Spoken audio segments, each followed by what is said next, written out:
Bien qu'il enchaîne les blagues nulles, c'est le clown de service que tout le monde adore. Mais en réalité, derrière cette maladresse se cache une personne plus sensible que tu ne le penses. Salut à tous, c'est Jyotre et bienvenue dans Qui est Yosuke Hanamura.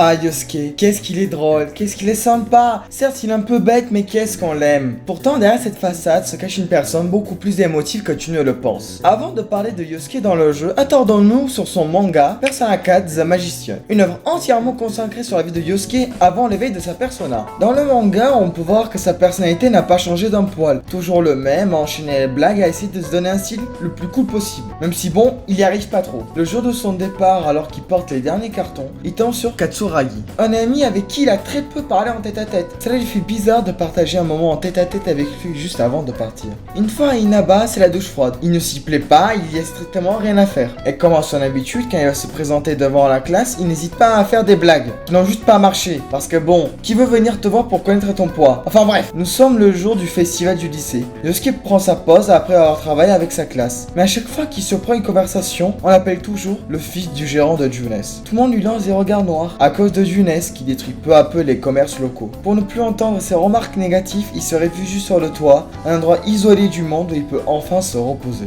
Et c'est là qu'une fille apparaît près de lui. Et cette fille, c'était Saki. Et dès le premier regard, c'était le coup de foudre. Yosuke était aux anges, pensant qu'une fille s'intéressait enfin à lui. Elle s'en va et Shi et Yukiko viennent le chercher pour qu'il retourne travailler. Il rougit tellement que son rêve de se mettre en couple, enfin son fantasme, est à portée de main. Le temps passe, Saki vient de travailler à June et il commence à moins parler à ses anciens amis. Elle s'interroge de pourquoi d'ailleurs. Mais c'est pas grave, nous sommes arrivés le jour de la Saint-Valentin et Saki lui a offert des chocolats. Il est aux anges. Puis ensuite on suit le jeu de base, Yu arrive et Yosuke se prend deux fois une poubelle dans la gueule. Après les cours, Yosuke va chercher Saki pour lui donner une photo de eux deux avec des employés de Junes pour la remercier. Ensuite, une mystérieuse histoire où comme quoi à minuit il y aura une certaine chaîne qui s'appelle Midnight Channel où on verra notre âme sœur. Mais bon, vous connaissez déjà l'histoire. Ensuite fut le choc, la mort de Saki. Yosuke veut trouver le meurtrier pour la venger. Lui qui l'aimait de tout son cœur, il doit trouver la source de son meurtre. Avec Yu, il rentre dans le monde de la télé et il trouve la boutique des parents de Saki. On peut les entendre dire qu'ils parlent mal de Saki parce qu'elle travaille à Junes. Et qu'elle est amie avec le fils de gérant, Aka Yosuke. Saki dit qu'ils ne sont pas amis et qu'elle traîne avec Yosuke seulement pour son propre intérêt. Yosuke refuse de croire tout ce qu'il entend. C'est alors que son ombre apparaît, lui disant qu'il est simplement dans le déni et qu'il le savait depuis le début. Son ombre ne fait que cracher des vérités qu'il refuse d'affronter. La peur d'être seul, la peur d'être isolé et la peur de n'avoir aucun ami. Après que Yu a fini de battre son ombre, Yosuke finit par reconnaître les dires de son ombre. Il accepte sa peur de la solitude et admet que Saki ne l'a jamais aimé. En acceptant tel qu'il est, il obtient sa première persona, Jiraiya. Bien sûr, nous en parlerons plus tard dans la vidéo. Après l'obtention de sa persona, un autre enlèvement a eu lieu, celui de Yukiko. Yosuke et Yu partent à sa recherche, mais Shi a pris les devants et se retrouve devant son ombre. Après une victoire contre l'ombre de Shi, le groupe décide de fonder officiellement le groupe d'investigation pour traquer le meurtrier à l'origine de tous ces meurtres. Mais bon, entre 2-3 vagues de meurtres, il faut bien savoir se reposer. Yosuke et Yu traînent souvent ensemble. Et étant très à l'aise avec Yu, Yosuke commence à s'ouvrir petit à petit. On apprend qu'il manque cruellement de confiance en lui et que malgré tout ce temps, on l'appelle toujours le fils de patron de Junes, où on n'hésite pas à aller le voir pour qu'il fasse passer le message à son père. Malgré le temps qui passe, il aime encore Saki. Yosuke a énormément du mal à faire son deuil et ne supporte pas qu'on parle mal d'elle, comme ses employés à mi-temps qui lui répètent qu'elle ne l'aimait pas vraiment. Pourtant, il a réussi à voir le positif. Même si elle n'avait pas de sentiments pour lui, elle se donnait toujours à fond dans ce qu'elle faisait. Pour essayer d'aller mieux et de profiter de leur famille scooter, Yu, Kanji et Yosuke vont à Okinawa. Yosuke lance alors un objectif clair et net avec Kanji et Yu. Pécho le plus de filles possible. Yosuke a réussi à obtenir un seul numéro. Il l'appelle et tombe sur Hanako, une fille en surpoids qui redoute plus que tout. Alerte générale, on doit s'enfuir avant qu'elle n'arrive. Malheureusement, il est déjà trop tard. Elle est déjà là. Persuadé que Yosuke essaie de la draguer, Hanako saute sur le scooter.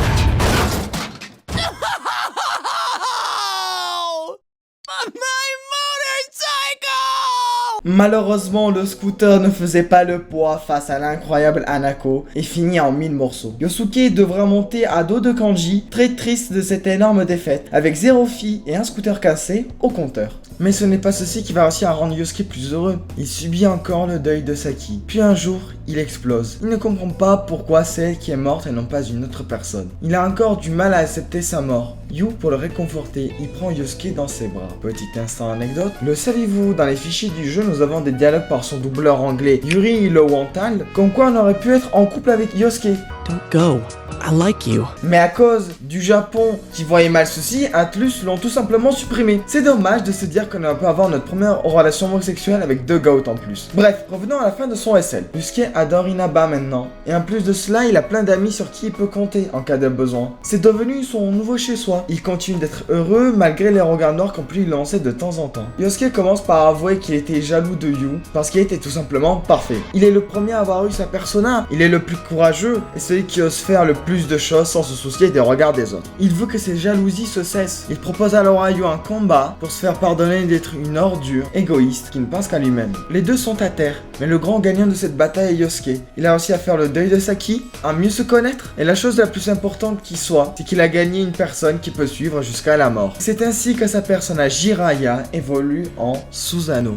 Mais avant de commencer sur l'explication de Susanoo, commençons par Jiraiya. Il tient son nom du conte japonais La légende du galant Jiraiya. Après la perte de son clan, il devient le chef d'une bande de voleurs. Il est marié à Tsunade et son ennemi juré est Orochimaru. Son histoire se finit par la mort de lui et son épouse à cause du venin d'un serpent. Une bonne représentation de Yusuke. De 1 en combat avec la vitesse tel un ninja, mais aussi en réalité. Après la perte de son clan, qui est Saki pour Yosuke, Jiraiya cherche le meurtrier qui est la cause de tout cela. Très subtil mais représente bien le début de Yosuke en début du jeu. Et pour la signification de Jiraiya, il représente la vengeance. Quant à son évolution Susanoo, qui est le dieu de la tempête, du vent et des mers. Après avoir été banni du royaume des cieux à cause des crises de colère parce qu'il ne pouvait pas voir sa mère, il erre sur terre et arrive dans une province d'Izumo. Pour sauver la jeune Kushinada Hime, il affronte le serpent Yamato no Orochi qui réussit à tuer. Son histoire se finit par sa réconciliation avec sa sœur Amaterasu, son mariage avec Kushinada Hime, et après de nombreux voyages, il a enfin pu rejoindre sa mère Izanami dans le royaume des morts. L'histoire de Susanoo repose sur la rédemption, chose que Yosuke a fait. Au lieu d'être dans l'enquête pour son propre intérêt pour trouver le tueur de Saki, il tourne la page et aide ses amis à trouver le meurtrier pour ramener la paix dans Inaba. Susanoo représente la colère et l'acceptation. Quant à son dernier personnage Takahaya Susanoo, est tout simplement nom complet de Susanoo. Ceci montre que Yosuke s'est accepté pleinement tel qu'il est. Mais l'arcane de Yosuke, qu'est-ce qu'elle vaut? Yosuke détient le battleur, qui représente un nouveau départ, une opportunité à saisir et l'apprentissage. C'est typiquement l'histoire de Yosuke. Il est arrivé à Inaba, une ville qui lui plaît pas. Puis une série de meurtres commence, un moment à saisir pour remplir le vide qui comble Inaba. Mais au fur et à mesure, il se rend compte que trouver le meurtrier de Saki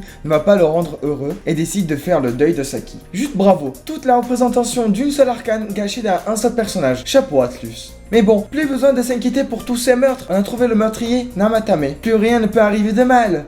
Si, nous sommes le 3 décembre. Le groupe veut rendre visite à Nanako à l'hôpital, mais malheureusement, elle est aux portes de la mort. Quand le groupe rentre dans la chambre, il découvre Yu, effondré, tenant la main de Nanako qui vient tout juste de s'éteindre. Yosuke est fou de rage qu'une petite fille de 8 ans meurt alors que le tueur est toujours vivant. Il veut tuer Namatame en le jetant dans la télé dans sa chambre. Yu sent que quelque chose cloche et a réussi à convaincre le groupe de ne pas commettre l'irréparable. Et là, comme de par hasard, Nanako revient à la vie. Tiens, une petite erreur de machine, non mais quel hasard! Bref, ils ont trouvé le véritable tueur qui est Adachi et ils ont gagné. Wouhou! Le temps passe et nous sommes arrivés aux vacances d'été. Et c'est le retour de Yu à Inaba après tous les incidents. Et une fois depuis longtemps, ils se retrouvent tous ensemble en train de s'amuser, juste de passer un bon moment sans se soucier de sauver Inaba. Ils sont tous heureux, comme le prénom de Yosuke qui signifie soleil et lumière, qui représente bien la joie que dégage Yosuke depuis le début du jeu. Il a beau avoir des faiblesses, il se remet toujours en question et arrive à avancer malgré les faiblesses.